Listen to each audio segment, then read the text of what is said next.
नमस्कार दोस्तों, आप सभी का ऑनलाइन क्लासेज स्टडी पॉइंट में एक बार फिर से अभिनंदन।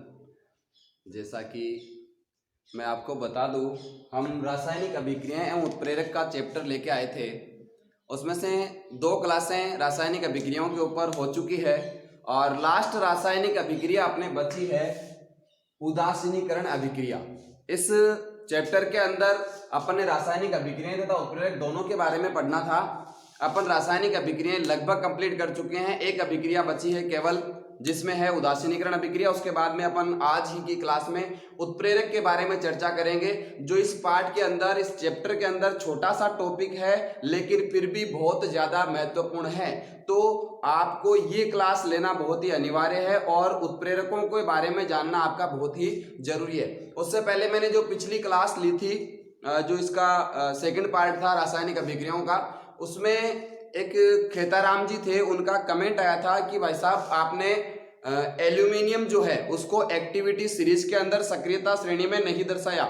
मैं आपको बता दूं कि मैं 10th क्लास का सिलेबस लेके चल रहा हूं और 10th क्लास के सिलेबस के अंदर जो रासायनिक अभिक्रियाओं के चैप्टर में एक्टिविटी जो सीरीज दे रखी है उसमें एल्यूमिनियम का जिक्र नहीं है, इसलिए मैंने एल्यूमिनियम आपको नहीं बताया है। धन्यवाद। मैं शुरू करता हूं आज के टॉपिक रासायनिक अभिक्रियाओं में उदासीनीकरण अभिक्रिया। उदासीनीकरण अभिक्रिया के नाम से आपको पता चल गया होगा, उदासीन करना। उदासीनीकरण का मतलब उदासीन करना। कोई भी अम्ल और कोई भी क्षार जो है वो आपस में जैसे ही मिलते हैं, अम्ल और क्षार के मिलने से वो दोनों ही अपने गुण खो देते हैं, उदासीन हो जाते हैं। क्या हो जाते हैं? उदासीन। और नए उत्पाद के रूप में क्या बनेगा? एक तो नया उत्पाद बनेगा लवण, कोई सा भी बन सकता है, और एक उत्पाद बनेगा अपने जल, और साथ में उष्मा भी बाहर निकलती है। इस चैप्टर को अपन जो इससे पहले वाला चैप्टर है, इस टॉपिक को पहले वाले चैप्टर के अंदर पढ़ेंगे अपन डिटेल से उदासीनीकरण को। यहाँ पे इसको छोटा सा दे रखा है रासायनिक अभिक्रियाओं में। तो अपन बात करते हैं वह रासायनिक अभिक्रिया जिसमें अम्ल व क्षार दोनों मिलकर के लवण तथा जल बनाते हैं। लवण तथा जल बनाते हैं। वह रासायनिक अभिक्रिया जिसमें अम्ल मिलेगा किसके साथ में? क्षार के साथ में। तो क्या बनेगा? लवण तथा जल बनता है। ये उदासीनीकरण अभिक्रिया अपने। फॉर एग्जांपल मैं बात करूं HCl, हाइड्रोक्लोरिक अम्ल की। कौन से अम्ल की? हाइड्रोक्लोरिक अम्ल। जो HCl अम्ल है उसकी अभिक्रिया करवा रहा हूं सोडियम हाइड्रोक्साइड क्षार के साथ में, NaOH, सोडियम हाइड्रो ऑक्साइड के साथ में अगर मैं HCl की अभिक्रिया करवाता हूं अम्ल की, तो ये दोनों ही अम्ल प्रबल है। ये प्रबल अम्ल है और ये प्रबल क्षार है।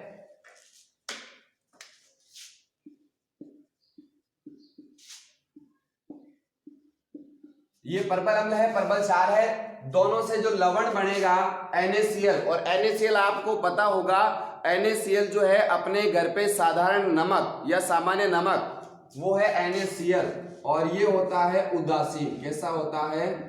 उदासीन होता है। NaCl कैसा होता है? उदासीन। क्योंकि इसमें मिलने वाले अम्ल और क्षार दोनों ही क्या है? प्रबल है। दोनों ही क्या है? प्रबल। अब आप सबको पता होगा, अपन घर पे नॉर्मली चूरमा बनाते हैं। आपको अपन राजस्थानी परिवेश में इस अभिक्रिया को समझते हैं। अपन चूरमा घर पे बनाते हैं, अगर उसमें नमक और चीनी दोनों अगर बराबर मात्रा में मिला दिया जाता है तो वो बेस्वादा हो जाता है, अर्थात उदासीन हो जाता है। ना तो अपन को मीठा लगेगा और ना ही अपन को वो खारा लगेगा, क्योंकि दोनों बराबर मात्रा में है तो वो उदासीन हो गया। यहां पर दोनों ही प्रबल है। दोनों ही क्या है? प्रबल है, इसलिए विलयन कैसा हो गया? उदासीन हो गया। लेकिन मैं बात करूं, अगर एक प्रबल और एक अगर दुर्बल हो जाए, चाहे अम्ल प्रबल हो और क्षार, दोनों में से कोई भी एक प्रबल एक दुर्बल अगर हो जाता है तो बनने वाला विलयन कैसा होगा? वही बात, अगर चूरमे में चीनी और नमक में से जो चीज ज्यादा होगी, बनने वाला चूरमा वैसा ही होगा। अगर नमक की तुलना में चीनी ज्यादा है तो चूरमा मीठा होगा, और चीनी की तुलना में अगर आपने नमक ज्यादा उसमें डाल दिया है, हालांकि नमक डालते नहीं है और डालना भी मत आप, नमक अगर आपने ज्यादा डाल दिया है चीनी की तुलना में, तो चूरमा कैसा हो जाएगा? अपन को नमकीन लगेगा। कैसा लगेगा? नमकीन। अर्थात वो किस पर डिपेंड करेगा? मिलने वाले जो अभिकारक है उन अभिकारकों पर डिपेंड करेगा कि बनने वाला विलयन उदासीन होगा, अम्लीय होगा या क्षारीय विलयन होगा। जैसे यहां पर मैंने अम्ल तो प्रबल लिया HCl, यहाँ पे HCl प्रबल अम्ल था अपने पास में, पर्पल अम्ल लिया अपने HCl, हाइड्रोक्लोरिक अम्ल। कौन सा अम्ल लिया? हाइड्रोक्लोरिक अम्ल। इसकी अभिक्रिया करवाते हैं NH4OH, ये है अमोनियम हाइड्रोक्साइड। क्या है?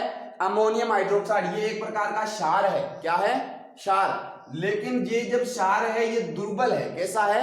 दुर्बल क्षार। तो अम्ल और क्षार को मिलाने पर बनेगा लवण और जल ही, लेकिन यहां पे क्षार कैसा है? दुर्बल। तो बनने वाला विलयन कैसा होगा? अम्लीय प्रकृति का। कैसा होगा? अम्लीय प्रकृति का। यहां पर ज्यादा क्या पर्पल कौन सा है? अम्ल है। तो बनने वाला जो चूरमा होगा वो कैसा होगा? अम्लीय। अर्थात जो लवण बनेगा अपने पास में वो विलयन कैसा होगा? अम्लीय विलयन होगा। कैसा होगा? अम्लीय विलयन। यहां पे अमोनियम क्लोराइड लवण है जो कि कैसा होगा? अम्लीय लवण होगा। साथ में अगर अपन क्षार को प्रबल कर दें, ये NaOH देखो, ये रहा NaOH, सोडियम हाइड्रोक्साइड, प्रबल क्षार। अगर क्षार प्रबल हो और अम्ल अपना दुर्बल हो, ये एसिटिक अम्ल है, ये अगर अपन ने दुर्बल ले लिया, कैसा ले लिया? दुर्बल अम्ल और प्रबल क्षार की अगर अपना अभिक्रिया करवाते हैं तो इन दोनों अभिक्रियाओं से बनने वाला विलयन कैसा होगा? क्षारीय होगा। कैसा होगा? क्षारीय। क्योंकि क्षार यहां पर कैसा है? प्रबल है। क्षार कैसा है? और ये अम्ल कैसा है? दुर्बल। कैसा? दुर्बल। दुर्बल अम्ल ले रहे, प्रबल क्षार ले रहे, बनने वाला विलयन कैसा होगा? क्षारीय। कैसा होगा? क्षारीय प्रकृति का। ये जो सोडियम एसिटेट है ये लवण है, कौन सी प्रकृति का होगा? क्षारीय प्रकृति का लवण होता है। मैं आपको ये अभिक्रिया बता दूं, HCl plus NaOH, NaCl plus H2O। यहां ध्यान रखने वाली बात यह है, कोई भी रासायनिक अभिक्रिया, यहां पे देखो जल बन रहा है, यहां भी जल बन रहा है, ये जल अम्ल और क्षार के किन परमाणुओं की वजह से बनता है? ध्यान देना, यहां अम्ल में अपने पास में H है। क्या है? H, hydrogen. और क्षार के पास में क्या है? OH। अम्ल का तो क्या लेंगे? हाइड्रोजन लेंगे, और क्षार का क्या लेंगे? हाइड्रोक्सिल लेंगे। ध्यान देना, हाइड्रोक्साइड। H तो लिया अम्ल का, और OH किसका लिया? क्षार का। क्या बन गया? H2O। देखो छोटा सा क्वेश्चन बन जाता है कभी कभार, छोटा सा क्वेश्चन बन जाता है कि उदासीनीकरण अभिक्रियाओं में बनने वाला जल जो है उसमें हाइड्रोजन और ऑक्सीजन के परमाणु किन अभिकारकों या किन अम्ल क्षारों से लिए जाते हैं? अम्ल में से तो क्या लिया जाएगा? हाइड्रोजन लिया जाएगा। उदासीनीकरण अभिक्रिया में जो जल बनता है उसमें अम्ल का तो क्या होगा? हाइड्रोजन। और क्षार से क्या लेंगे अपन? हाइड्रोक्साइड लेंगे। दोनों से क्या बन गया? H2O। H प्लस और OH पर कैसा चार्ज होता है? नेगेटिव चार्ज होता है।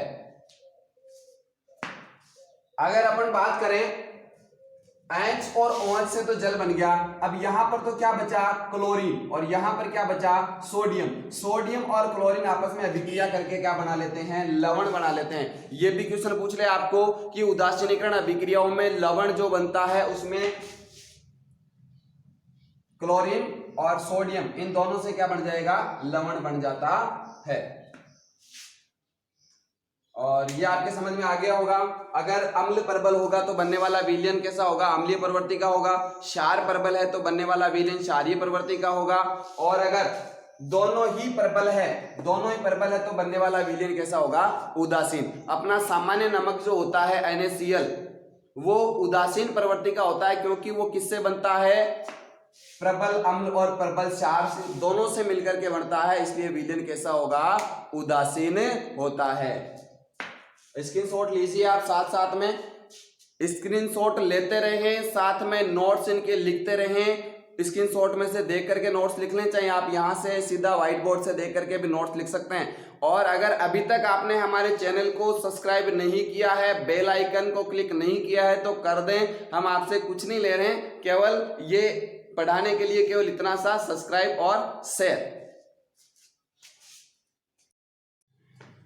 रासायनिक अभिक्रियाएं अपने कंप्लीट हो चुकी है, और अब अपने इस चैप्टर का लास्ट टॉपिक बचा है उत्प्रेरक। क्या बचा है?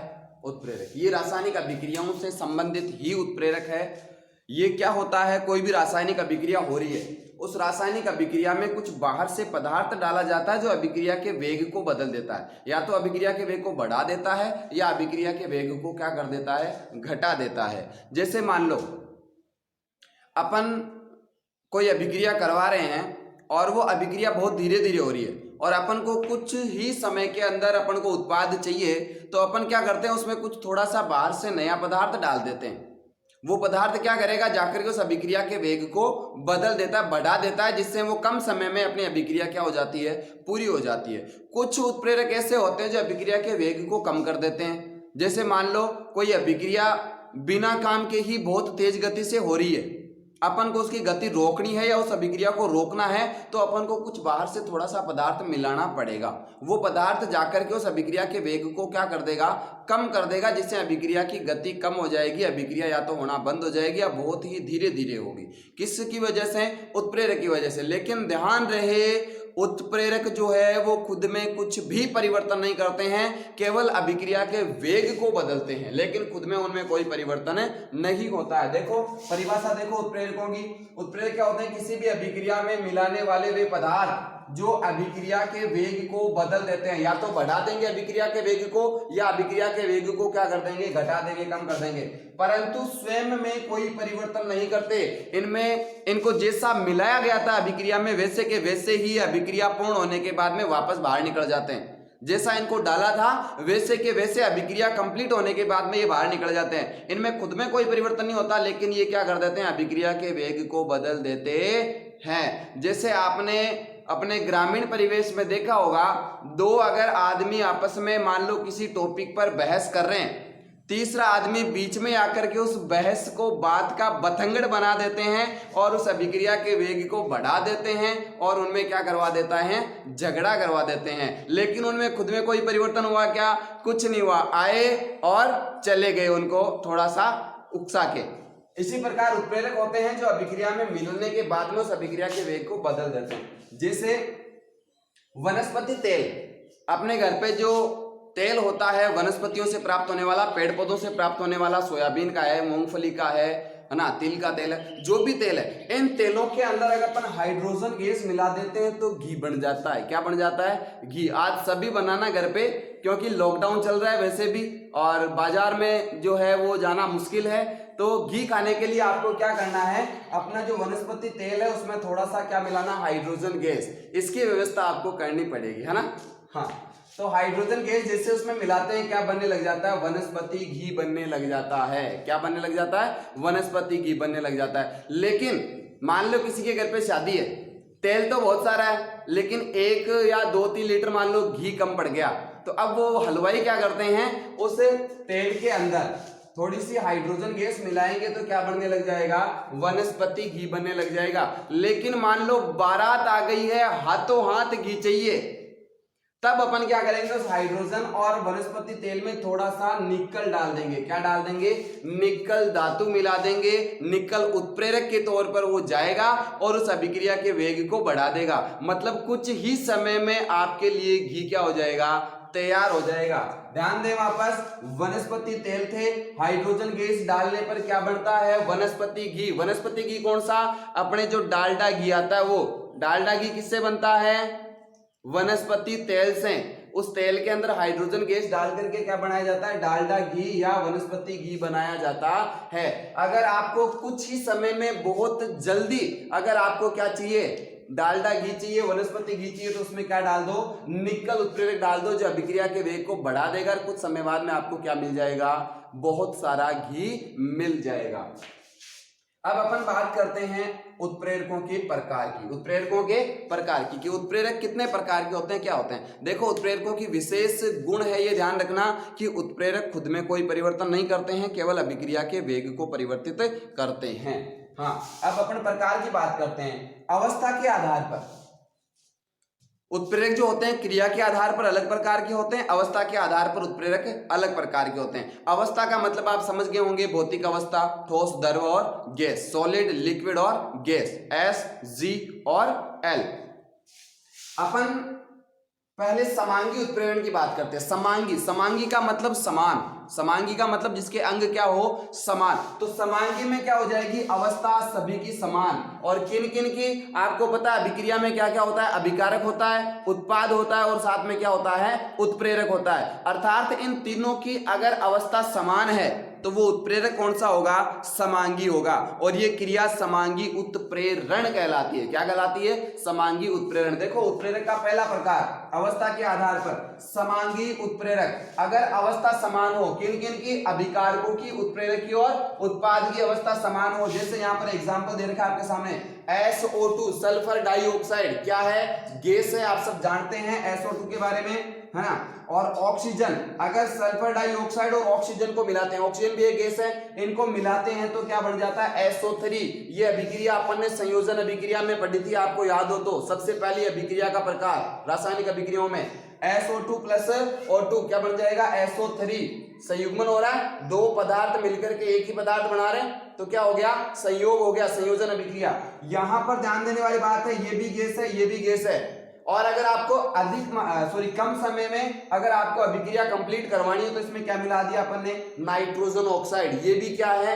गैस है। नाइट्रोजन ऑक्साइड भी क्या है? गैस। ये नाइट्रोजन ऑक्साइड गैस अपन ने मिलाई, ये भी गैस, ये भी गैस, और उत्प्रेरक भी क्या है? गैस। अर्थात तो उत्प्रेरक जो है वो अभिकारकों और उत्पाद की अवस्था के समान है, तो उत्प्रेरक कौन सा होगा? समांगी उत्प्रेरक। कौन सा होगा? समांगी उत्प्रेरक। फिर अपन बात करते हैं विषमांगी उत्प्रेरक की। विषमांगी उत्प्रेरक मतलब विषमान होगा, अलग अलग होगा, भिन्न भिन्न होगा। किनके? अभिकारकों की। अभिकारकों और उत्प्रेरकों से अभिकारकों और उत्पाद से उत्प्रेरक क्या होगा? भिन्न अवस्था का होगा। जैसे मान लो अभिकारक और उत्पाद, तो मान लो कोई गैसीय अवस्था में है। कौन सी अवस्था में? गैसीय अवस्था में या लिक्विड अवस्था में है। और उसमें जो उत्प्रेरक डाला गया वो कौन सी अवस्था में हो जाए? ठोस अवस्था में हो जाए, सॉलिड अवस्था में हो जाए, तो वो उत्प्रेरक कैसा होगा? विषमांगी। मतलब अभिकारकों और उत्पाद से भिन्न अवस्था वाला उत्प्रेरक कौन सा होगा? विषमांगी उत्प्रेरक होगा। जैसे अपन बात करते हैं नाइट्रोजन, N2। नाइट्रोजन गैस में अपन ने क्या मिला दी? हाइड्रोजन। ये भी संयोजन अभिक्रिया का उदाहरण है। और क्या बन गया? NH3। दो अभिकारक मिल रहे हैं, एक ही उत्पाद बन रहा है, नया बन रहा है। तो यहाँ पर नाइट्रोजन भी गैस है, हाइड्रोजन भी गैस है, और NH3 भी क्या है? गैस है। अर्थात अभिकारक और उत्पाद कौन सी अवस्था में है?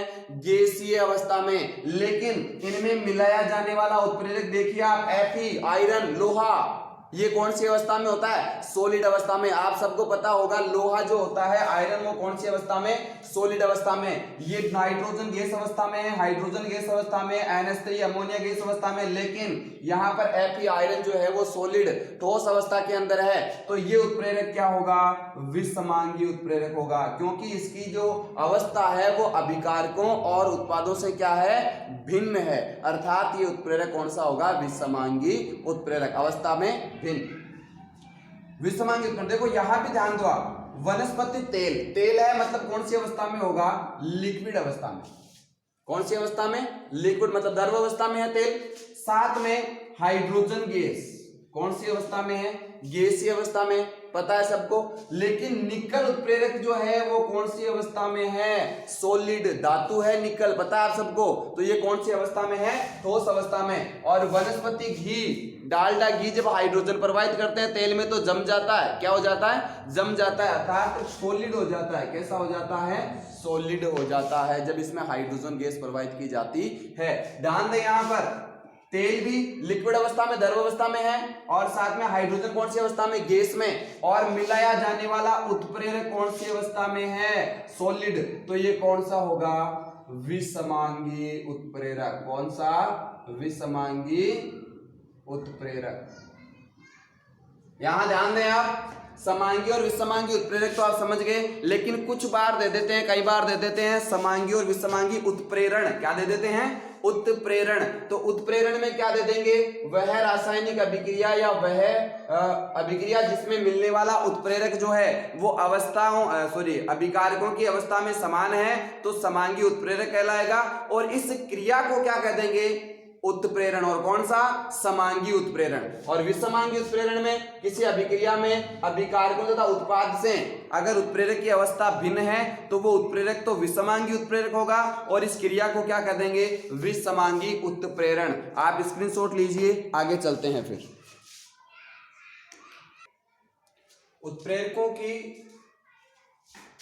उत्प्रेरकों के प्रकार का दूसरा आधार है अपने क्रिया के आधार पर, मतलब क्रिया करने के आधार पर उत्प्रेरक जो हैं वो कितने प्रकार के हो सकते हैं। देखो, क्रिया के आधार पर एक तो उत्प्रेरक होता है धनात्मक उत्प्रेरक, एक होता है ऋणात्मक उत्प्रेरक, एक होता है स्वतः उत्प्रेरक और एक होता है जैव उत्प्रेरक। मतलब क्रिया करने के आधार पर उत्प्रेरक कितने प्रकार का होता है? 4 प्रकार का। सबसे पहला धनात्मक उत्प्रेरक। धनात्मक उत्प्रेरक का मतलब क्या हुआ? जो उत्प्रेरक बढ़ाएगा, वह उत्प्रेरक जो अभिक्रिया के वेग को क्या करेगा? बढ़ा देगा। वह रासायनिक अभिक्रिया में वह उत्प्रेरक जो अभिक्रिया के वेग को क्या कर देता है? बढ़ा देता है। वो उत्प्रेरक कौन सा होगा? धनात्मक उत्प्रेरक। जैसे अपन बात करते हैं SO2 और O2 की, अभी अपन ने अभिक्रिया पढ़ी थी, है ना। इसमें SO2 और O2 सल्फर डाइऑक्साइड और ऑक्सीजन की जब क्रिया होती है तो क्या बनता है? SO3 बनता है। लेकिन इसमें जो NO नाइट्रोजन ऑक्साइड डाला जाता है, ये क्या करता है? इस अभिक्रिया के वेग को बढ़ा देता है, जिससे कम समय में अभिक्रिया जल्दी पूर्ण हो जाती है। एक है KClO3, इसके अंदर इसका अपघटन जब होता है, उसमें अपघटन, ताप दे रहे अपन, गर्म कर रहे हैं इसको, उसमें अपघटन करते हैं तो KCl और O2 में टूट जाता है। KCl और O2 के अंदर टूट जाता है। कब? इसके अंदर क्या मिलाएंगे अपन? MnO2। क्या मिलाएंगे? MnO2। यहां पर MnO2 और नाइट्रोजन ऑक्साइड दोनों ही क्या है? धनात्मक उत्प्रेरक, जो अभिक्रिया के वेग को क्या कर रहे हैं? बढ़ा रहे हैं, अर्थात कम समय में अभिक्रिया पूर्ण हो जाएगी। पहले अभिक्रिया क्या हो रही थी? धीरे धीरे हो रही थी। जैसे मान लो अपन इसको उदाहरण से समझते हैं, कोई बस ड्राइवर जो है वो बस को धीरे धीरे चला रहा है। बस ड्राइवर क्या कर रहा है? धीरे धीरे चला रहा है। अब उसमें अपन क्या करेंगे? उत्प्रेरक डालेंगे। क्या करेंगे? उत्प्रेरक। बस बहुत ज्यादा लेट हो गई है, फिर भी वो क्या कर रहा है? धीरे धीरे चला रहा है। अब वो ड्राइवर कंडक्टर जो है वो आएगा, उसको कहेगा कि भैया अभिक्रिया के वेग को क्या करो? बढ़ाओ। तो वो क्या करने लग जाएगा? अभिक्रिया के वेग को बढ़ा देगा, गाड़ी को तेज गति से चलाने लग जाएगा।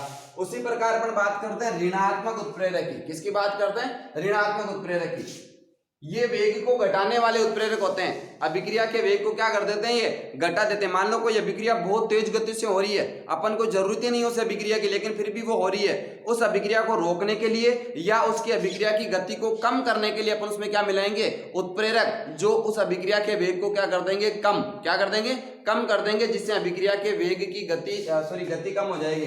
जैसे H2O2 hydrogen peroxide, hydrogen peroxide, ये जैसे ही इसका क्या हो जाता है? अपघटन। क्या हो जाता है?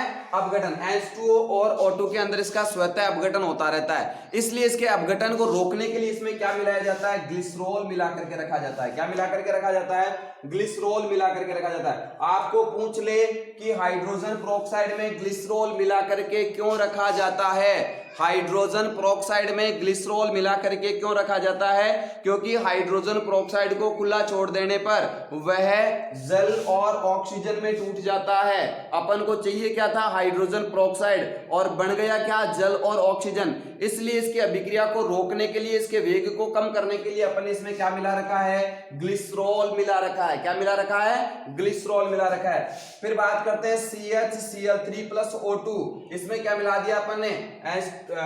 C2H5OH। ये क्या है? अपना उत्प्रेरक है। ध्यान देना यहाँ पर, यह है अपनी जो क्लोरोफॉर्म होता है। क्या होता है? क्लोरोफॉर्म। इस क्लोरोफॉर्म को अपन क्या करते हैं?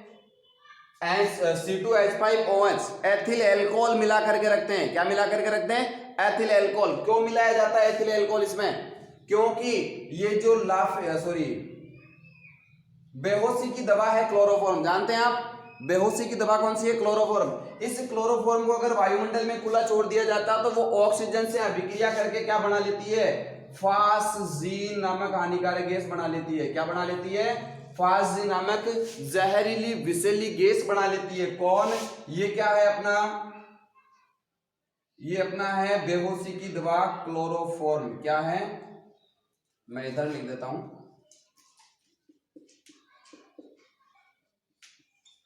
क्लोरोफॉर्म। और ये क्या है अपना?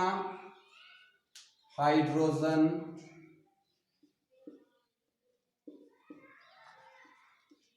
पेरोक्साइड। क्या है? Hydrogen peroxide. हाइड्रोजन पेरोक्साइड में ग्लिसरॉल मिला करके रखा जाता है। और साथ में अपन बात करते हैं किसकी? क्लोरोफॉर्म की। क्लोरोफॉर्म में क्या मिला करके रखा जाता है? Ethyl alcohol. क्यों मिलाया जाता है? क्योंकि क्लोरोफॉर्म वायुमंडल की ऑक्सीजन से अभिक्रिया करके क्या बना लेता है? फास्जीन नामक जहरीली गैस बना लेता है। अपन को चाहिए क्या था? क्लोरोफॉर्म चाहिए था। बेहोशी की दवा चाहिए थी, लेकिन वो क्या बन गई, जहरीली फास्जिन गैस बन गई। इस अभिक्रिया को रोकने के लिए क्या मिला करके रखा, एथिल एल्कोहल C2H5OH। ये क्या करता है, अभिक्रिया की गति को कम कर देता है, वेग को कम कर देता है, मंद कर देता है, जिससे वो अभिक्रिया नहीं हो पाती, फास्जिन नहीं बनता। फिर है श्वेत उत्प्रेरक। श्वेत का मतलब आप नाम से ही पता चल गया होगा, श्वेत का मतलब अपने आप, अपन ने कोई उत्प्रेरक नहीं मिला है लेकिन फिर भी अभिक्रिया उत्प्रेरित हो रही है। इसका मतलब उसका वेग अपने आप ही बढ़ रहा है या अपने आप ही घट रहा है। किस वजह से बढ़ रहा है, घट रहा है, जो बनने वाला उत्पाद है उस उत्पाद की वजह से।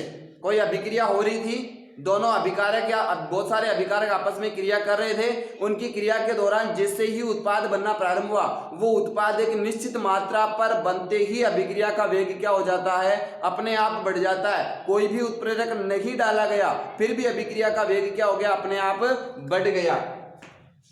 तो वो उत्प्रेरक कौन सा हो जाएगा, श्वेत उत्प्रेरक कहलाता है। देखो यहां पर ध्यान दो, CH3COO C2H5, इसके अंदर अगर अपन क्या मिला देते हैं, जल, ये जल से अभिक्रिया करके क्या बनाता है, CH3COOH, साथ में C2H5OH एथिल अल्कोहल बनता है। जैसे ही अभिक्रिया प्रारंभ होती है, ये दोनों अभिकारक जैसे ही क्रिया प्रारंभ करते हैं तो बनने वाला CH3COOH जो है वो एक निश्चित मात्रा पर बनते ही अभिक्रिया की गति बदल जाती है, अभिक्रिया का वेग बदल जाता है, अर्थात ये बना उत्पाद ही क्या करता है, उत्प्रेरक का काम। देखो श्वेत उत्प्रेरक में क्या है, उत्पाद ही उत्प्रेरक बन जाता है, उत्पाद ही उत्प्रेरक बन जाता है, इसलिए इसको क्या कर देते हैं, श्वेत। मतलब अपन ने कोई उत्प्रेरक नहीं डाला, फिर भी क्या हो रही है, उत्प्रेरित हो रही है। फिर है अपने जैव उत्प्रेरक। कौन सा उत्प्रेरक है, जैव। जैव का मतलब जैव रासायनिक क्रियाओं में काम आने वाला उत्प्रेरक। वह उत्प्रेरक जो किस में काम आता है, जैव रासायनिक क्रियाओं में काम में आता है। जैव रासायनिक अभिक्रियाओं में काम में आने वाले उत्प्रेरक को क्या कहते हैं, जैव उत्प्रेरक कह देते हैं। फॉर एग्जाम्पल के तौर पर अपना जो माल्टोज होता है, उसको ग्लूकोज में तोड़ने के लिए, उसको सरलीकृत करने के लिए, उसका पाचन करने के लिए कौन काम में आता है, माल्टेज काम में आता है। देखो अपन सबको पता है, अपन जो भोजन ग्रहण करते हैं उसका अपने जो आहार नाल उसमें पाचन होता है, पाचन तंत्र में पाचन होता है। उस पाचन के दौरान बहुत सारे जो उत्प्रेरक काम में आते हैं जो अभिक्रियाओं को बदलते हैं। जैसे यहाँ पर माल्टोज है, उस माल्टोज को ग्लूकोज में बदल रहा है, इसका पाचन हो रहा है ग्लूकोज में। कौन कर रहा है पाचन, माल्टेज कर रहा है। कौन कर रहा है, माल्टेज। ये एक प्रकार के एंजाइम होते हैं। अपने शरीर के अंदर जितनी भी जैविक रासायनिक क्रियाएं होती है वो किनके द्वारा संपन्न की जाती है, एंजाइम्स के द्वारा। तो जैव रासायनिक उत्प्रेरक कौन होंगे, एंजाइम्स होंगे। यहां मैं लिख देता हूं एंजाइम्स।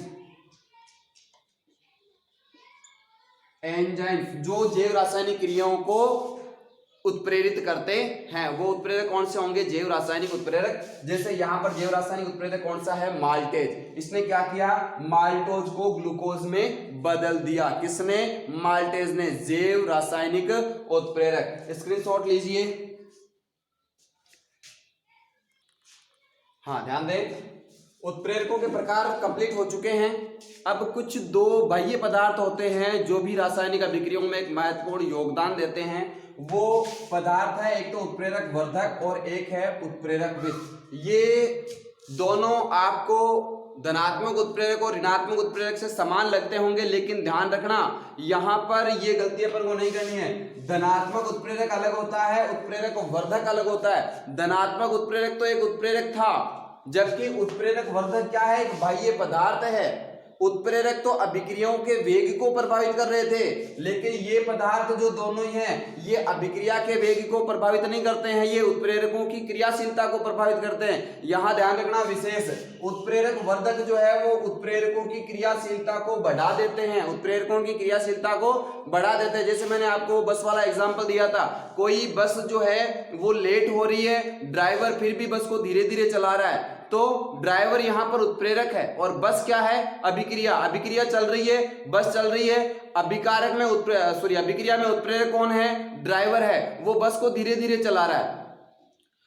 अगर कंडक्टर को पता चला कि बस धीरे चल रही है तो वो जाएगा, उस ड्राइवर को कहेगा कि भैया गाड़ी को तेज चलाओ, अपन क्या हो रहे हैं, लेट हो रहे हैं, अभिक्रिया के वेग को बढ़ाओ। लेकिन कंडक्टर खुद गाड़ी नहीं चलाता, वो केवल क्या करता है, उस ड्राइवर को, उस उत्प्रेरक की क्रियाशीलता को बढ़ाता है। लेकिन ध्यान रहे, उत्प्रेरक वर्धक खुद अभिक्रिया के वेग को नहीं बढ़ाते हैं, केवल उत्प्रेरकों की क्रियाशीलता को बढ़ाते हैं। जैसे उत्प्रेरकों की क्रियाशीलता बढ़ाने वाले क्या कहलाते हैं, उत्प्रेरक वर्धक। जैसे नाइट्रोजन और हाइड्रोजन की क्रिया अपन ने पढ़ी थी, और क्या बन रहा था, अमोनिया NH3 बन रहा था। अभी उत्प्रेरकों में भी बढ़ा अपन ने, और इस अभिक्रिया को संयोजन अभिक्रिया में भी बढ़ा था।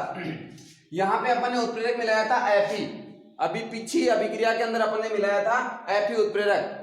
नाइट्रोजन और हाइड्रोजन की क्रिया से अमोनिया बन रहा था, Fe उत्प्रेरक मिलाया था। अब ये Fe उत्प्रेरक क्रियाशील थोड़ा कम है, तो इसको क्रियाशीलता बढ़ाने के लिए अपन ने क्या मिला दिया, MO मोलिब्डेनम। क्या मिला दिया, मोलिब्डेनम मिला दिया। इसकी क्रियाशीलता क्या हो गई, बढ़ गई। किसकी क्रियाशीलता बढ़ी है, उत्प्रेरक की, ना कि अभिक्रिया के वेग में परिवर्तन करता है। ये केवल उत्प्रेरकों की क्रियाशीलता को प्रभावित करता है, उत्प्रेरक वर्धक और उत्प्रेरक विष। उत्प्रेरक विष है, ये क्या कर देंगे, क्रियाशीलता को घटा देंगे। किसकी क्रियाशीलता घटाएंगे, उत्प्रेरकों की। उत्प्रेरकों की क्रियाशीलता को कम करने वाले पदार्थ क्या कहलाते हैं, उत्प्रेरक विष कहलाते हैं। किसी रासायनिक अभिक्रिया में मिलाए जाने वाले वे बाह्य पदार्थ जो उत्प्रेरकों की क्रियाशीलता को क्या कर देते हैं, कम कर देते हैं, वो तो उत्प्रेरक विष। और अभिक्रिया में मिलाए जाने वाले वे बाह्य पदार्थ जो उत्प्रेरकों की क्रियाशीलता को बढ़ा देते हैं, वो क्या होते हैं, उत्प्रेरक वर्धक कहलाते हैं। जैसे इसी अभिक्रिया के अंदर अभी इसने मोलिब्डेनम ने Fe की क्रियाशीलता को बढ़ाया था, लेकिन अगर मोलिब्डेनम की जगह अपन कॉपर मिला दे, CO, क्या मिला दें, सॉरी कोबाल्ट मिला देते हैं, CO, है ना, तो ये क्या कर देगा, नाइट्रोजन और हाइड्रोजन से जो क्रिया हो रही है NH3, उसमें इस Fe की क्रियाशीलता को क्या कर देता है, कम कर देता है। Fe की क्रियाशीलता को क्या कर देगा, कम कर देता। सॉरी, ध्यान दें, यहाँ पर ये जो CO है, ये कार्बन मोनोऑक्साइड गैस है। CO कार्बन मोनोऑक्साइड गैस, जो कि कार्बन के ऑक्साइड है। ये Fe की क्रियाशीलता को क्या कर देगा, कम कर देगा, जिससे अभिक्रिया उत्प्रेरक जो है वो क्रियाशीलता प्रभावित हो जाएगी। अब अपने लास्ट पॉइंट बचा है, लास्ट टॉपिक बचा है चैप्टर का, वो है उत्प्रेरकों के गुण। उत्प्रेरकों में क्या क्या गुण होते हैं आपको पता होगा, मैंने शुरुआत में ही आपको बता दिया था। उत्प्रेरक में पहला गुण होता है, ये केवल अभिक्रिया के वेग को बदलते हैं, खुद में कोई परिवर्तन नहीं करते। देखो ये लिखा हुआ रहा, स्वयं में कोई परिवर्तन नहीं करते हैं, केवल अभिक्रिया के वेग को बदलते हैं। फिर है सूक्ष्म मात्रा ही पर्याप्त। अगर किसी अभिक्रिया में आपने उत्प्रेरकों की सूक्ष्म मात्रा ही मिलाई है, वो भी उस बड़ी से बड़ी अभिक्रिया को उत्प्रेरित कर सकती है, अर्थात इनकी सूक्ष्म मात्रा ही पर्याप्त होती है। फिर है उत्प्रेरक की विशिष्टता, अर्थात विशेष उत्प्रेरक किसी विशेष अभिक्रिया को ही उत्प्रेरित करता है, अर्थात सभी अभिक्रियाओं के लिए एक उत्प्रेरक नहीं होता, अलग अलग अभिक्रियाओं के लिए उत्प्रेरक भी क्या होता है, अलग अलग। यहाँ पर ताला चाबी का सिद्धांत कार्य करता है। जिस प्रकार अपन ने देखा होगा कि एक विशेष ताले को खोलने के लिए चाबी भी क्या होती है, विशेष चाबी लगती है, एक ही चाबी के द्वारा सभी तालों को नहीं खोला जा सकता, अर्थात एक उत्प्रेरक के द्वारा सभी अभिक्रियाओं को उत्प्रेरित नहीं किया जा सकता। फिर है अपने अग्र व प्रतीप अभिक्रियाओं में समान कार्य। आपने पढ़ा होगा, अपन ने उत्क्रमणीय अभिक्रिया पढ़ी थी। उत्क्रमणीय अभिक्रिया में एक तो आगे की तरफ चल रहा था और एक पीछे की तरफ, अभिकारकों से उत्पाद और उत्पाद से अभिकारक। एक में अग्र अभिक्रिया हो रही थी, एक में वापस पश्च अभिक्रिया हो रही थी। तो दोनों, अगर उस अभिक्रिया के अंदर अपन ने कोई उत्प्रेरक मिलाया है, तो वो उत्प्रेरक अभिकारकों से उत्पाद बनाने में जितना कार्य कर रहा था, उतना ही कार्य क्या करेगा, उत्पाद से पुनः अभिकारक बनने में समान कार्य करता है। अर्थात अग्र प्रतीप अभिक्रियाओं में समान प्रकार से कार्य करता है कौन, उत्प्रेरक। फिर है निश्चित ताप पर क्रियाशीलता। उत्प्रेरक जो होते हैं निश्चित ताप पर ही क्रियाशील होते हैं। अगर उनके ताप में कोई परिवर्तन कर दिया जाता है तो उनकी क्रियाशीलता भी क्या हो जाती है, प्रभावित हो जाती है। अर्थात तो कुल मिलाकर के अभिक्रिया का वेग बढ़ने पर, अभिक्रिया का ताप बढ़ने पर या उत्प्रेरकों में ताप बढ़ाने पर उनकी क्रियाशीलता भी क्या हो जाती है, प्रभावित हो जाती है। धन्यवाद दोस्तों, आज के लिए इतना ही। ये अपना जो रासायनिक अभिक्रिया उत्प्रेरक का चैप्टर था ये कंप्लीट हो चुका है। अगर इसमें किसी भी प्रकार की आपके कोई समस्या है तो आप कमेंट बॉक्स में कमेंट करके आप मेरे को पूछ सकते हैं। धन्यवाद, फिर मिलेंगे कल नए चैप्टर के साथ में, और उम्मीद करता हूं कि आपको ये पाठ जो है, चैप्टर जो है, अच्छे से समझ में आया होगा। ठीक है, धन्यवाद, और चैनल को लाइक, सब्सक्राइब एवं शेयर जरूर करें।